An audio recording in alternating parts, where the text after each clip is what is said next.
Den kører? Action. Okay. Nå, Hugo. Vi står her på Hørsholm Kommune, og i dag, hvad har vi lavet, Victoria? Hvad har vi lavet, Hugo? Vi har brainstormet hele dagen, og vi er kommet frem med en masse gode idéer, gamle som nye. Og Vanessa, du står med nogle kort i hånden. Jo, men vi havde i hvert fald kommet frem med et projektværksted til unge i Hørsholm. Måske blandt flere forskellige steder, men eller det hele bare på et sted, hvor unge kan opholde sig, og de kan udføre deres projekter.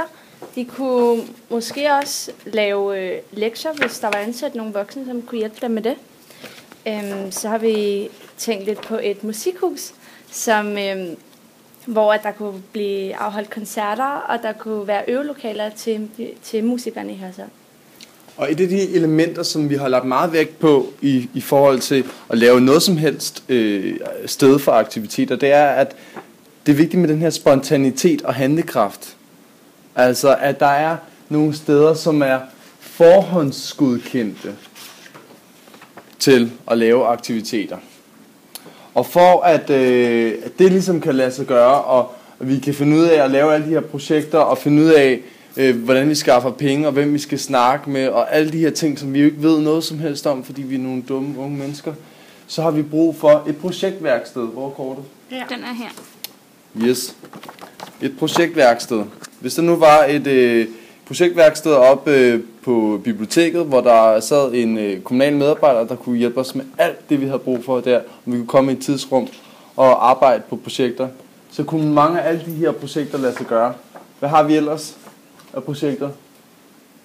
Den her, der hænger vi helt der. Vi har en legeplads. Vi har en legeplads. Vi har været i gang med noget strandlegeplads, vandlegeplads i dag. Og det kunne vi godt tænke os noget mere af. Altså legepladser. Selvom vi ikke længere er børn, så kan vi også godt lide at lege. Vi er voksne mennesker, skulle man tro. Så kan vi godt lide at lege, fordi det er sjovt, og man bliver glad af det, og man får et fællesskabsfølelse af at lave en leg. Det er lidt ligesom at synge en sang sammen. Man bliver kreativ. Ja. Man bliver sød. Og det har vi brug for noget mere af her i Hørsholm. Steder, hvor vi bare kan hænge ud og have det sjovt at lege. Vi har også været lidt inde på det der med at skabe en kulturel livsform. For at virkelig have den maksimale handlekraft, så skal man nærmest kunne flytte ind et eller andet sted og bare være 100% i en periode på at lave nogle projekter. Hvis vi havde et eller andet kulturhus, så at det var et sted, man kunne opholde sig mere fast og virkelig fordybe sig. Det ville give mere handlekraft. Så også, vi har snakket lidt om sådan nogle traditioner, nogle arrangementer, som kommer igen hver måned eller hver år. Det kunne være alt fra sådan noget, som hedder Kæmpe Lille Musikaften, hvor musikerne kommer helt spontant og fremfører deres nye materiale. Eller det kan være noget så stort som Hørsholm Folkefest, hvor hele Hørsholm, alle virksomheder og foreninger og kommunen står sammen om at lave et arrangement nede i Idrætsparken. Så det skulle ikke kun være for unge, det skulle være for alle? Det er jo simpelthen for alle. Mange af vores projekter her, de handler jo om alle, det handler jo ikke bare om os selv. Og vi er jo både unge og også engang gamle. Og vi vil jo gerne skabe en by, som vi måske har lyst til at vende tilbage til, hvis vi lever så længe. Ja, og ikke har lyst til bare at flytte ud af efter 3.G, altså. Ja, fordi lige nu, så er der ikke noget at komme efter. Ked af at sige.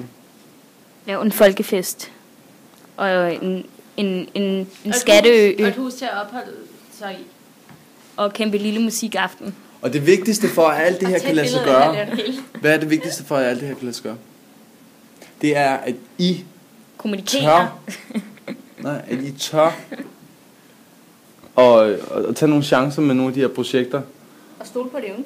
Ja, at vi og især at vi får kommunikationen i orden, ikke? Fordi det er det her løsning på alt det her kommunikationsproblem, ikke?